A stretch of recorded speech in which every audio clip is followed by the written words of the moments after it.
വടകര മണ്ഡലത്തിൽ മത്സരിക്കാനുള്ള സന്നദ്ധതയായി കെ മുരളീധരൻ സമീപിച്ചിരിക്കുന്നു കേന്ദ്ര നേതൃത്വം എന്നാണ് മനസ്സിലാക്കുന്നത്. മുരളീധരനെ പരിഗണിക്കുകയാണ്. മത്സരിക്കാൻ മുരളീധരൻ സന്നദ്ധത അറിയിച്ചുവെന്ന് മിജി പി ജോസ് വിവരങ്ങളുമായി. മിജി, അങ്ങനെയെങ്കിൽ നമ്മൾ ഇതുവരെ പറഞ്ഞതിൽ നിന്നൊരു മാറ്റമുണ്ടാവാനുള്ള സാധ്യതയാണോ കാണുന്നത്? വടകരയിൽ കെ മുരളീധരൻ മത്സരിക്കുമെന്നുള്ള കാര്യത്തിൽ ഉറപ്പായി. രമേശ് ചെന്നിത്തല, മുല്ലപ്പള്ളി രാമചന്ദ്രൻ, ഉമ്മൻചാണ്ടി എന്നിവർ കൃത്യമായി ഇടപെട്ടു തന്നെയാണ് കെ മുരളീധരനെ ഇക്കാര്യത്തിൽ സന്നദ്ധനാക്കിയിരിക്കുന്നത്. അദ്ദേഹം സംസ്ഥാന നേതൃത്വത്തെ സന്നദ്ധത അറിയിച്ചു. അദ്ദേഹത്തിന്റെ പേര് ഹൈക്കമാൻഡിനെ കൈമാറിയിരിക്കുകയാണ്. ഇതോടുകൂടി ഈ 4 സീറ്റിലുമുള്ള കോൺഗ്രസിന്റെ സ്ഥാനാർത്ഥി നിർണയത്തിലുള്ള അനിശ്ചിതാവസ്ഥ അവസാനിക്കുകയാണ്. എന്തായാലും അല്പസമയത്തിനകം തന്നെ സ്ഥാനാർത്ഥി പ്രഖ്യാപനം ഉണ്ടാകുമെന്നുള്ള സൂചനകളാണ് നമുക്ക് ലഭിക്കുന്നത്. നേരത്തെ തന്നെ ഈ സ്ഥാനാർത്ഥിത്വത്തിലേക്ക് കെ മുരളീധരന്റെ പേര് വളരെ ശക്തമായി തന്നെ ഉയർന്നു വന്നിരുന്നു. എന്നാൽ വയനാട് മണ്ഡലത്തിൽ മത്സരിക്കാനുള്ള സന്നദ്ധതയാണ് അദ്ദേഹം അറിയിച്ചിരുന്നത്. മറ്റു മണ്ഡലങ്ങളിലേക്കൊന്നും തന്നെ താൻ ഇല്ല എന്നുള്ള ഒരു നിലപാടിൽ ഉറച്ചു നിൽക്കുകയായിരുന്നു അദ്ദേഹം. എന്നാൽ നിലവിൽ ഇത്തരത്തിലുള്ള ഒരു അനിശ്ചിതാവസ്ഥ, അതായത് വടകരയിൽ ശക്തനായ സ്ഥാനാർത്ഥി എന്നുള്ളൊരു കാര്യത്തിൽ തട്ടിക്കൊണ്ട് കോൺഗ്രസിന്റെ സ്ഥാനാർത്ഥി നിർണയം നീണ്ടുപോകുന്ന ഈ ഒരു സാഹചര്യത്തിൽ അദ്ദേഹത്തെ സംസ്ഥാന നേതാക്കൾ എല്ലാവരും ഇടപെട്ടുകൊണ്ട് ബോധ്യപ്പെടുത്തിയിരിക്കുന്നു ഇക്കാര്യം. അദ്ദേഹം മത്സരിക്കാൻ സന്നദ്ധത അറിയിച്ചിരിക്കുന്നു. ഹൈക്കമാൻഡിന് ഈ ഒരു പേര് നൽകിയിരിക്കുന്നു എന്നുള്ളതാണ് ഏറ്റവും ശ്രദ്ധേയമായ കാര്യം. ശക്തനായ സ്ഥാനാർത്ഥി എന്നുള്ള ആവശ്യം വടകരയിൽ 4 ഭാഗങ്ങളിൽ നിന്നും ശക്തമായ ഒരു സാഹചര്യം ഉണ്ടായിരുന്നു. മുല്ലപ്പള്ളി രാമചന്ദ്രന്റെ മേൽ മത്സരിക്കാനുള്ള സമ്മർദ്ദം ശക്തമാവുകയും വിവിധ ഭാഗങ്ങളിൽ നിന്ന് അദ്ദേഹത്തിനെ നേതാക്കൾ വിളിച്ച് സംസാരിക്കുകയും ചെയ്തിരുന്നു. എന്നാൽ KPCC പ്രസിഡന്റ് എന്നുള്ള ചുമതല ഭാരിച്ചതാണ്. താൻ മത്സരരംഗത്തേക്കില്ല എന്നുള്ളൊരു നിലപാടിൽ അദ്ദേഹം ഉറച്ചു നിന്നു. ഇന്നലെ വൈകുന്നേരവും ഹൈക്കമാൻഡ് അദ്ദേഹത്തെ വിളിച്ച് സംസാരിക്കുകയുണ്ടായി. എന്നാൽ അദ്ദേഹം പറഞ്ഞത് താൻ മത്സരരംഗത്തേക്കില്ല എന്നുള്ളൊരു കാര്യമാണ്. അതിനുശേഷം രാഹുൽ ഗാന്ധിയുമായി സംസാരിച്ച ശേഷം വിളിക്കാം എന്നുള്ള ഒരു മറുപടിയാണ് മുകുൾ വാസനിക്ക് നൽകിയത്. അതോടുകൂടി ആ ഒരു അവസ്ഥ അവിടെ തുടരുന്നതിനിടയിലാണ് നിലവിൽ കെ മുരളീധരനുമായി നേതാക്കൾ സംസാരിക്കുകയും അദ്ദേഹത്തെ ബോധ്യപ്പെടുത്തുകയും ചെയ്തത്. നിരവധി പേരോട് ഇതിനിടയിൽ സ്ഥാനാർത്ഥിത്വം ഏറ്റെടുക്കാനായി സംസാരിച്ചുവെങ്കിലും ആരും ഇതിന് വഴങ്ങിയില്ല. തുടർന്നാണ് കെ മുരളീധരൻ നിലവിൽ എത്തിയിരിക്കുന്നത്. ശക്തനായ സ്ഥാനാർത്ഥിയെ തന്നെ കോൺഗ്രസിന് വടകരയിൽ ലഭിച്ചിരിക്കുന്നു. പി ജയരാജന് എതിരായി കെ മുരളീധരൻ വരും എന്നുള്ളൊരു കാര്യത്തിൽ നിലവിൽ ഉറപ്പായിരിക്കുകയാണ്. ഹൈക്കമാൻഡിലേക്ക് ഈ പേര് കൈമാറിയിരിക്കുകയാണ് സംസ്ഥാന നേതൃത്വം. രാഹുൽ ഗാന്ധി ഇക്കാര്യം വിലയിരുത്തും. അതിനുശേഷം ഇന്നു തന്നെ പ്രഖ്യാപനമുണ്ടാകുമെന്നുള്ള ഉറപ്പാണ് നിലവിൽ ലഭിച്ചിരിക്കുന്നത്. ഇതോടുകൂടി കോൺഗ്രസിന്റെ സ്ഥാനാർത്ഥി നിർണയത്തിലെ എല്ലാ അനിശ്ചിതാവസ്ഥകളും അവസാനിച്ചിരിക്കുന്നു. എല്ലാ ആശങ്കകൾക്കും വിരാമമായിക്കൊണ്ടാണ് നിലവിൽ കെ മുരളീധരന്റെ പേര് വടകരയിലേക്ക് ഉയർന്നു വന്നിട്ടുള്ളത്. വടകരയിൽ കെ മുരളീധരൻ സ്ഥാനാർത്ഥിയാകും UDF-ന് വേണ്ടി എന്നാണ് നമുക്ക് ഏറ്റവും അവസാനം മനസ്സിലാക്കാൻ കഴിയുന്നത്. അത് ഉറപ്പിക്കാവുന്ന ഒരു പേരായി മാറുന്നതാണ് മിജി റിപ്പോർട്ട് ചെയ്യുന്നത്. മിജി, നേരത്തെ മറ്റു പല പ്രധാനപ്പെട്ട നേതാക്കളും പിൻവാങ്ങിയത് കൊണ്ടുവന്ന ഒരു സമവായ നിർദ്ദേശമായിരുന്നുവല്ലോ പ്രവീൺ കുമാറിൻ്റേത്. ഏതെങ്കിലും ഒരു നേതാവ് സന്നദ്ധത അറിയിച്ചാൽ മാറാവുന്നതേ ഉള്ളൂ, അതിൽ വേറെ സങ്കീർണതയൊന്നുമില്ല. അതുകൊണ്ട് മുരളീധരൻ അക്കാര്യത്തിൽ സമ്മതമാണ് എങ്കിൽ അതൊരു തീരുമാനമായി വരിക എന്ന സാങ്കേതികത മാത്രമേ ഇനി ബാക്കിയുള്ളൂ. മറ്റൊരു ചർച്ചയ്ക്കും ഇനി സ്പേസ് ഇല്ല എന്നാണോ?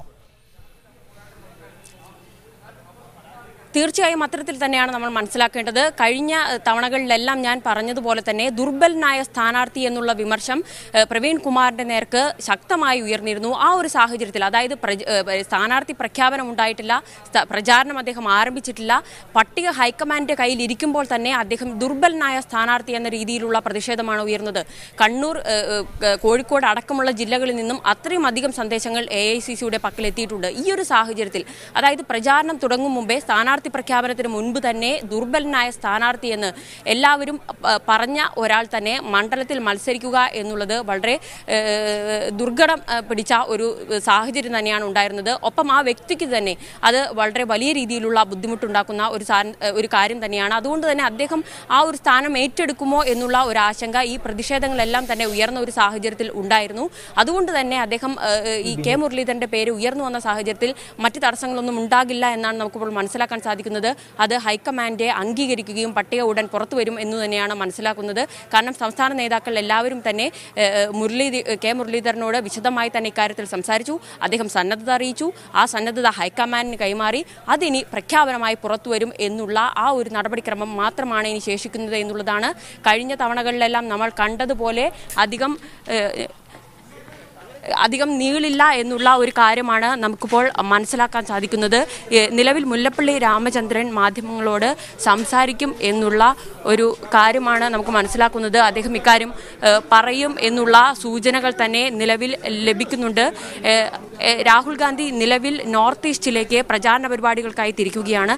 നേരത്തെ കോൺഗ്രസിൻ്റെ പട്ടികകൾ വന്ന സമയം രാത്രിയായിരുന്നു വന്നിരുന്നത്. അതുപോലെ ഉണ്ടാകില്ല, അതിനു മുൻപ് തന്നെ പട്ടിക വരും എന്നുള്ള ഒരു സൂചനയാണ് സൂചനയാണ് നമുക്കിപ്പോൾ ലഭിക്കുന്നത്. 4 മണ്ഡലങ്ങളുടെ കാര്യത്തിൽ അല്പസമയത്തിനകം പ്രഖ്യാപനമുണ്ടാകും. ഈ പേരുകളുടെ കാര്യത്തിൽ സാരമായ മാറ്റം ഉണ്ടാകില്ല എന്നുള്ള ഒരു വിവരം തന്നെയാണ് നിലവിലുള്ളത്. നിലവിൽ മുല്ലപ്പള്ളി രാമചന്ദ്രൻ മാധ്യമങ്ങളോട് സംസാരിക്കുകയാണ്.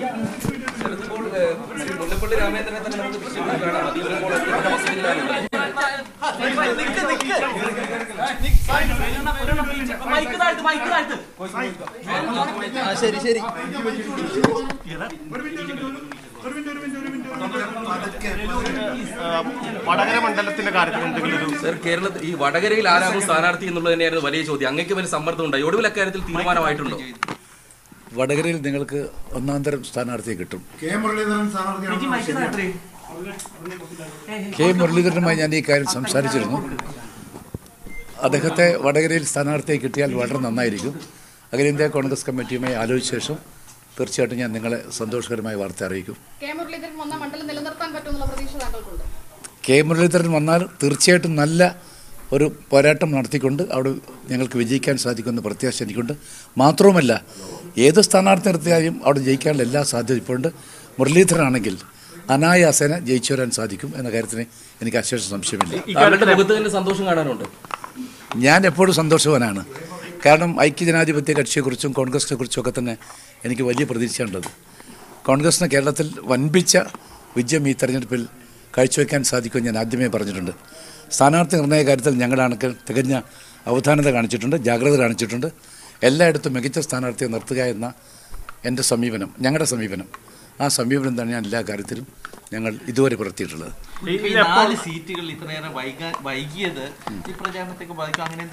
ഇതൊന്നും പറയുന്നതിൽ അർത്ഥമില്ല. കഴിഞ്ഞ തവണ എൻ്റെ സ്ഥാനാർത്ഥിത്വം പ്രഖ്യാപിച്ചപ്പോഴായിരുന്നു ഏറ്റവും ഒടുവിലാണ് പ്രഖ്യാപിച്ചത്. അതൊന്നും ഞങ്ങളുടെ ഒരിക്കൽ പോലും ഞങ്ങളുടെ തെരഞ്ഞെടുപ്പ് പ്രചരണത്തെ അത് ബാധിക്കില്ല എന്ന് മാത്രമേ എനിക്ക് പറയാനുള്ളൂ.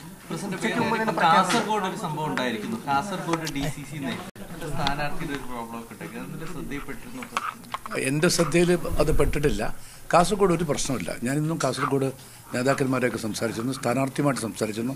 അവിടെ എന്തെങ്കിലും ഒരു പ്രശ്നം ഉണ്ടായിട്ട് എനിക്ക് തോന്നുന്നില്ല. അവിടെ സ്ഥാനാർത്ഥി നിങ്ങൾ നോക്കൂ, വെയിറ്റ് ആൻഡ് സീ. ആ സ്ഥാനാർത്ഥി നല്ല വോട്ട് ജയിക്കാൻ പോകുന്നു.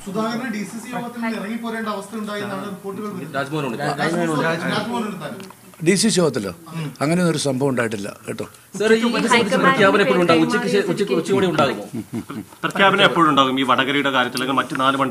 ഞാൻ പറഞ്ഞല്ലോ, ഇതൊക്കെ തന്നെ നമ്മുടെ ബഹുമാനപ്പെട്ട പാർട്ടി അധ്യക്ഷ മുമ്പാകെ ഈ കാര്യം അവതരിപ്പിക്കും. അദ്ദേഹമാണ് അന്തിമമായി തീരുമാനമെടുക്കേണ്ടത്. കെ മുരളീധരന്റെ പേര് ഹൈക്കമാൻഡിന് മുമ്പിൽ വെച്ചോ? കെ മുരളീധരൻ സമ്മതിച്ച സ്ഥിതിക്ക് തീർച്ചയായിട്ടും ഇത് പരിഗണിക്കപ്പെടണം എന്ന കാര്യം അദ്ദേഹത്തിന് മുമ്പിൽ ഞാൻ വെക്കും. താങ്കൾക്ക് ശക്തനായ ഒരു പിൻഗാമി തന്നെയാണല്ലേ? പിൻഗാമിയുടെ പ്രശ്നമൊന്നും അവിടെ ഇല്ല. അവിടെ ഞാൻ പറഞ്ഞല്ലോ, വടകരയിൽ എല്ലാ അർത്ഥത്തിലും ഈ തവണ ലോക്സഭാ തെരഞ്ഞെടുപ്പിൽ കോൺഗ്രസും ഐക്യജനാധിപത്യ കക്ഷിയും നിർത്തുന്ന സ്ഥാനാർത്ഥി വിജയിക്കുമെന്ന കാര്യത്തിൽ ആരംഭത്തിൽ തന്നെ എനിക്ക് വിശ്വാസമുണ്ട്. കാരണം അവിടുത്തെ നിയോജകമണ്ഡലത്തെ ജനങ്ങളുടെ വികാരം അത് രാഷ്ട്രീയ മത ജാതി ചിന്തകൾക്ക് അതീതമായിട്ട് ഒറ്റക്കെട്ടായിട്ട് ജനങ്ങൾ ഒരു അക്രമ രാഷ്ട്രീയത്തിൻ്റെ പ്രതീകമായിട്ടുള്ള ഒരാളെ രാഷ്ട്രീയത്തിൽ അദ്ദേഹത്തെ തീർച്ചയായിട്ടും ലോക്സഭയിലേക്ക് അയക്കാൻ പാടില്ല എന്ന നിർബന്ധ ബുദ്ധി ആ നിയോജകമണ്ഡലത്തെ ജനങ്ങൾക്ക് മൊത്തത്തിലുണ്ട് എന്ന കാര്യം എനിക്കറിയാം. മാത്രമല്ല, കമ്മ്യൂണിസ്റ്റ് പാർട്ടിയിൽപ്പെട്ട ആളുകൾ തന്നെ സമാധാനം ആഗ്രഹിക്കുന്ന, അക്രമ രാഷ്ട്രീയത്തെ ചെറുക്കുന്ന, ഈ പോളിറ്റിക്സ് ഓഫ് വയലൻസ് അത് വേണ്ട എന്നാഗ്രഹിക്കുന്ന ധാരാളം ആളുകൾ ആ നിയോജകമണ്ഡലത്തിലുണ്ട്. അവർക്ക് ഈ സ്ഥാനാർത്ഥിയുടെ ആഗമനം അവരുടെയൊക്കെ തന്നെ മനസ്സിൽ വല്ലാത്ത വിഹ്വലതയും വിദ്വേഷവും ഒക്കെ തന്നെ ഉണ്ടാക്കിയിട്ടുള്ള കാര്യം ഞങ്ങൾക്ക് നന്നായിട്ടറിയാം. എന്നെ കമ്മ്യൂണിസ്റ്റ് പാർട്ടിയുടെ ധാരാളം ആളുകൾ, ഉത്തമന്മാരായ കമ്മ്യൂണിസ്റ്റുകാരായ ധാരാളം ആളുകൾ നിരന്തരമായി ബന്ധപ്പെട്ടുകൊണ്ടിരിക്കുന്നുണ്ട്. അതുകൊണ്ട് തന്നെയാണ് ഈ കാര്യങ്ങളൊക്കെ തന്നെ എനിക്ക് നന്നായിട്ട് ബോധ്യപ്പെട്ടത്. പിന്നെ ആ നിയോജകമണ്ഡലത്തിലെ നാടിമെടുപ്പ് ആരെക്കാളും നന്നായിട്ട് അറിയുന്ന ആളാണ് ഞാൻ. എനിക്ക് അവിടെ നിർത്തുന്ന ഏത് സ്ഥാനാർത്ഥിയെ വിജയിപ്പിക്കാൻ സാധിക്കുമെന്ന ഉറച്ച പ്രതീക്ഷയും വിശ്വാസവും എനിക്കുണ്ട്.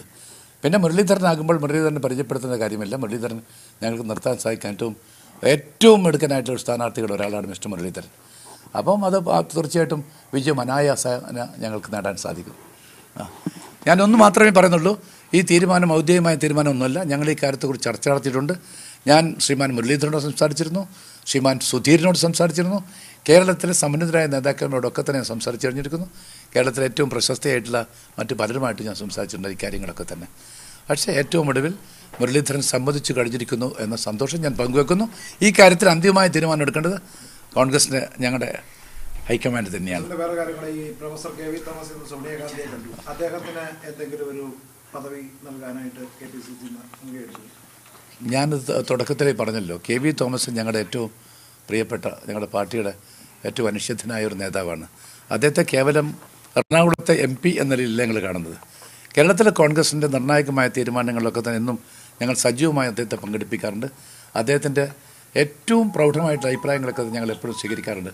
അങ്ങനെയുള്ളൊരു നേതാവിനെ ഈ തെരഞ്ഞെടുപ്പിൽ അദ്ദേഹത്തിന് മാറി നിൽക്കേണ്ട വന്ന സാഹചര്യം അദ്ദേഹത്തിന് ബോധ്യപ്പെട്ടിട്ടുണ്ട്. അതുകൊണ്ട് തന്നെ അദ്ദേഹത്തെ മാന്യമായി അദ്ദേഹത്തെ ഈ പാർട്ടി ആദരിക്കുമെന്ന് മാത്രം ഞാൻ പറയട്ടെ. Okay, thank you.